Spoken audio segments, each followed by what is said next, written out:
আজকের এই গল্পটি হচ্ছে টুনি পাখি আর তার বনের মধ্যে থাকা একটা ভয়ানক ডাইনি ভর্তি গাছের নিয়ে।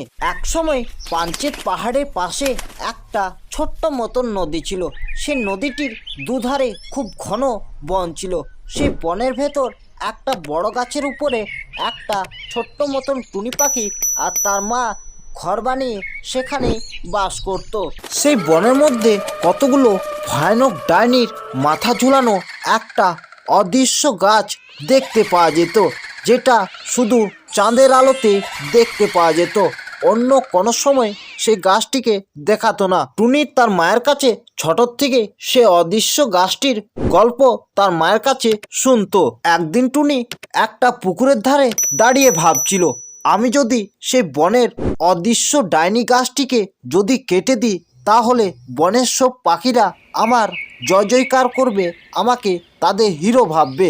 এই ভেবে টুনি তার মাকে না বলে একটা কুড়ালে নিয়ে পূর্ণিমা রাত্রে বেরিয়ে পড়ে।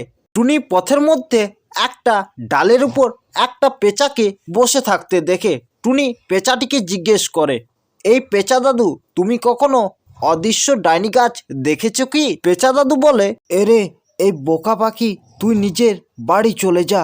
একটা কুড়ালি নিয়ে তুই ওই অদৃশ্য ভয়ানক ডাইনির গাছটিকে কাটতে চলেছিস? আমি এই বনের মধ্যে অনেক দিন ধরে আছি। আমি ওই ভয়ানক অদৃশ্য ডাইনির গাছটিকে দেখেছি। সেই গাছটি পূর্ণিমা রাত্রে শুধু দেখা দেয়, গোটা বনে ঘুরে বেড়ায়। কে জানে কোথায় এখন আছে সেই গাছটি। আমি জলদি করে নিজের বাড়ি যাচ্ছি, তুমিও নিজের বাড়ি চলে যাও। টুনি অদৃশ্য ডাইনির গাছটির কাছে ঘোরাঘুরি করতে থাকে। হঠাৎ চাঁদের আলো পড়ে, সেই গাছটির থেকে ডাইনিগুলি বেরিয়ে আসে।